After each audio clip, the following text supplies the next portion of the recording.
Back again for another video. So, today's topic will be about, do men have to lie to keep women happy?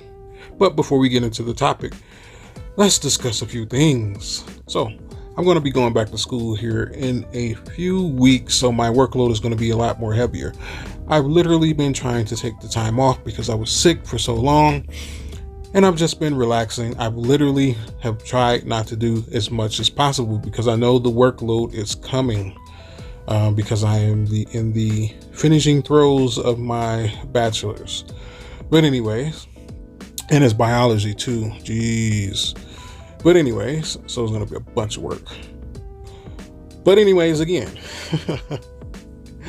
I'm going to try to keep my videos consistent. I have to get a new schedule, of course. I will definitely work in some time. A lot of my topics I get from, my points of meditation, the things I experience, and of course the things that I see as well. So depending on my ability to do those things, my topics may be varying across the week, and the frequency may be varying across the week. So we'll see how that goes. I am so behind, I know. Geez, get off my back. But here we are. I'm going to once again invest more time into maintaining a consistency with my channel. But anyways, back to the topic. Topic once again is, do men have to lie in order to keep a woman happy? The reason why we should know these answers, but let's just assume that some of the audience does not. But the reason why I decided to do this topic is because this is something that we are paused with when it comes to women. When a woman, because women, they are once again scrutinizers. They will ask you many questions because they're looking for answers. Whether it be they're looking for the answer because of the answer, which is usually not the case. They're usually looking for how you respond to the answer. Because a lot of times women aren't stupid. Once again, they know the answers to a lot of the questions that they ask.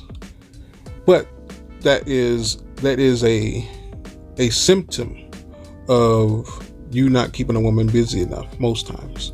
And that's okay. That's okay at times. Woman doesn't have to be running 24/7. So she's going to have some pause time and sometimes ask questions, which she should, because women have questions. But there comes a time where that question turns into interrogation, right? And that interrogation is meant to see your response to the question rather than the answer to the question a lot of times. And once again, we are faced with the aspect of, does telling the truth keep a woman happy? And the simple answer is no, it does not.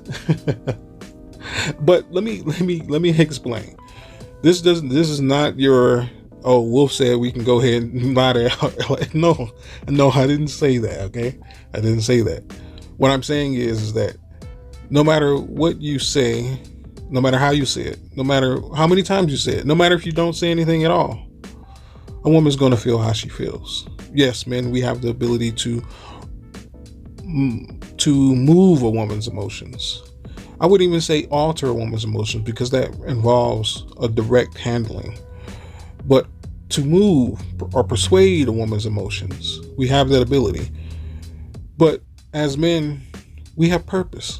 We have other things to worry about, rather than if the answer is suitable for her happiness or not. Because first off, there's a few things that we should address. A woman's happiness, firstly, should be within herself. It shouldn't be hinged upon a man's answer of a truth or a lie, according to her question. Because if she was actually happy within herself, then the questions that she would ask would not be interrogation questions. That's just the facts of it. I understand the symptoms of unhappy people. A symptom of the number one symptom that you can look for of someone who's not happy is they're insecure. They're insecure. People, and the thing about it is, these individuals, they believe that their insecurity is causing their unhappiness, but that's not true. Their unhappiness is causing their insecurities, right? And that's a whole nother topic.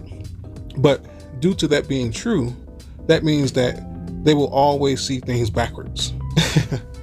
So even though that they feel like they're asking you a legitimate question, and behind that is the satisfaction of insecurity, that's actually the forefront of the reason why they're asking it, because they can't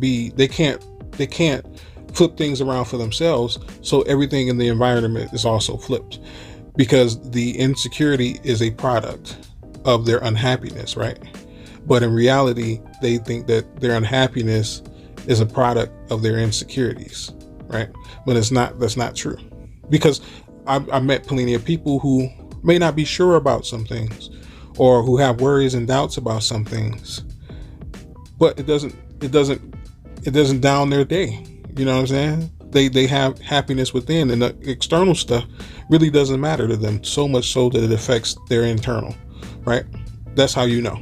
But again, they tend to flip things around. So when they ask you the question, they're not asking it because they're satisfied within themselves. It's that they're looking for a satisfaction based on their insecurities, right? They're not asking it genuinely. You know, it's a very disingenuous thing to ask someone a question with an ulterior motive behind it. It's very disingenuous, but nonetheless, it happens a lot, and women are very prone to being unhappy. They their emotions have a large portion of it. The immature, and I don't necessarily want to call them immature, the emotionally immature women, which is like the majority. That's like 90% of the women out there. I don't care who says anything different. I don't care. Majority of the women are emotionally immature. That's just the facts of it. Because look at the men that they're raising, emotionally immature men, and then they complain about it, and then it just cycle keeps going back and forth. That's another story again. But nonetheless, when a woman asks you a question, this comes from the point of insecurity. But you as a man, you shouldn't necessarily care about any of this. And I don't mean that you should go about your way of trying to constantly satisfy her questions that are fueled by insecurities, but you have to know what the limitation of that is on both sides, meaning that you can't completely shut down and not answer any of the questions, but at the same time, you're not sitting there spending hours being interrogated, right? Because you have a purpose. You have things that you need to do. You have things that your mind needs to focus on, right? You don't necessarily have to be doing anything all the time like me, but this time for me, especially for me, is my recoup time. It's my time to get my mind in gear, to let the dust settle from years of blowing shit up. That's what I do. I take some time off. This is actually the longest time that I've taken off in my entire life. Go figure, huh? Where I absolutely did nothing. I mean, I do some things, but anyway, so you shouldn't be so involved in answering a woman's questions, because it doesn't matter.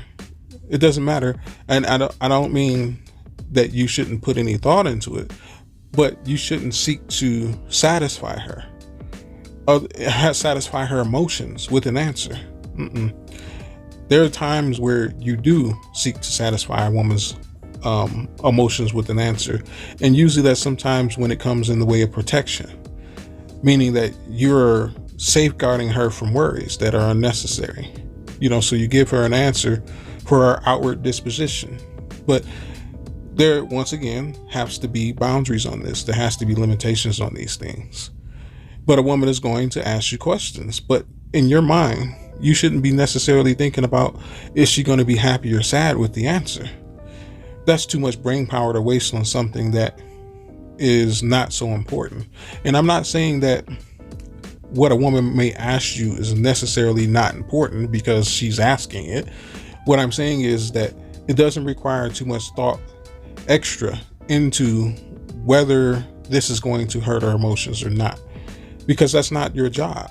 Your job is just to get from point A to point B to point C. Your job isn't to enjoy the scenery and point out the flowers.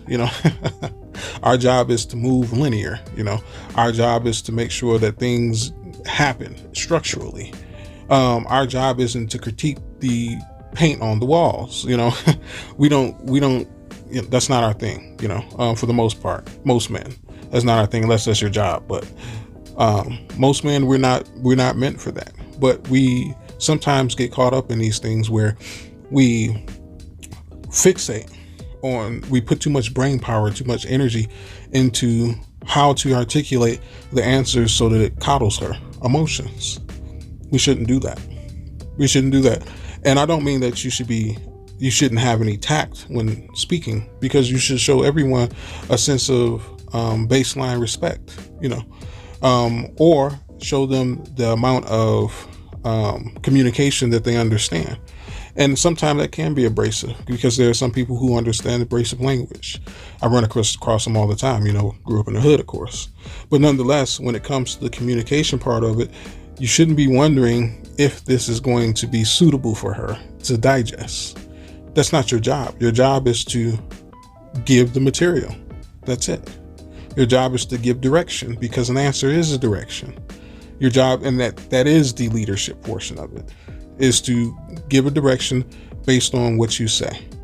Now, if that direction involves some hills and some bumps, that's up for her to navigate. It's not up for you to navigate, because she is the one who is requesting this information.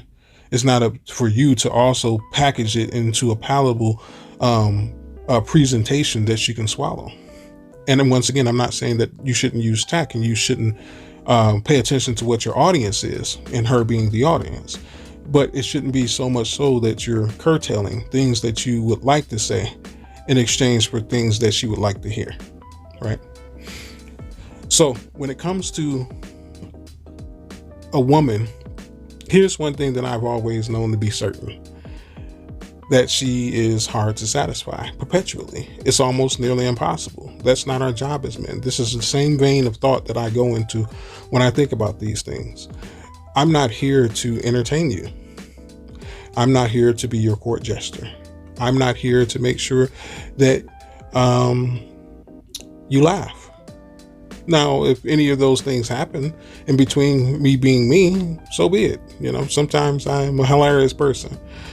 Sometimes I crack jokes that are funny. Sometimes I want to entertain, because of maybe some external circumstances that I'm trying to avoid having to acknowledge. And that being, for instance, like, let's say I was in a stressful environment. Cracking a few jokes here and there can ease and alleviate the environment that you're experiencing. I know this because I was once in the military. Those dudes are hilarious. The reason why military men are mostly hilarious is because we have to deal with serious shit a lot of times. So to alleviate the stresses of the environment, this is what we do to pass time, and also to bring passions down a little bit, to a baseline normality that we can deal with person to person. It's just a thing that we did. So once again, I'm not saying that there won't come a time where these things happen, but this just shouldn't be you all the time. Because once again, you're here to deliver a message. You're not here to coddle emotions. You're not here to make sure that she feels good. That's her job. That's her job. It's so sad that we have grown up in such a long lineage of gynocracy that men are programmed, are baseline programmed with the, the attribute of being a court jester for females. That's crazy to me. I once had it too, and I shed mine off very early in age, because I was never the guy that was going to monkey dance just to get a woman's attention. But I seen plenty of other dudes do it in school. Believe me, they dance. I'm not going to do that. It was well beneath me at that point in time. And I just grew into that over time. I've just been that person. But even men my age still do this. It's always a competition of who can bow the furthest down to your majesty, right? That's not me. And the sad part about it on the other side of it is that there are women out there who don't know anything different. That if you don't bow to your majesty, you're being disrespectful to her. It's so much dysfunction in our community in regards to keeping a woman happy and revolving around keeping a woman happy, that it's sad that this has to be a topic. I mean, men should naturally know these things, but unfortunately, we once again have grew up in a legacy of the gynocracy. And so the baseline production of a man is a simp. It's so sad, right? And this is no down, because I had some simp tendencies when I was younger as well. There were things that I did and that I purposely, intentfully set out to do that were simpish or simping. That's just the way it is. Not everyone grows up understanding how things should be. But once again, it's sad because we were not taught these things at a very young age, that we should avoid from simping. We should avoid from bowing as far down as you can for your majesty because the next man is a few inches lower than you, just to get her attention. Because that not only sets the bar and standard for what men should be growing up thus far and beyond, it also sets the standard for what women should expect from men, which is dysfunctional. That's a dysfunctional expectation.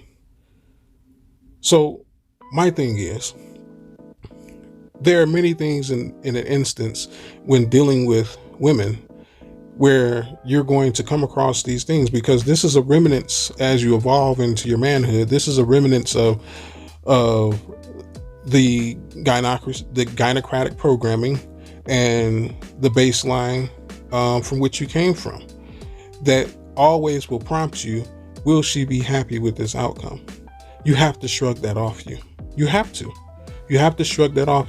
And women will call you cold because of it. They will call you unemotional because of it. They will shame you, attempt to shame you into conforming to what the gynocracy wants.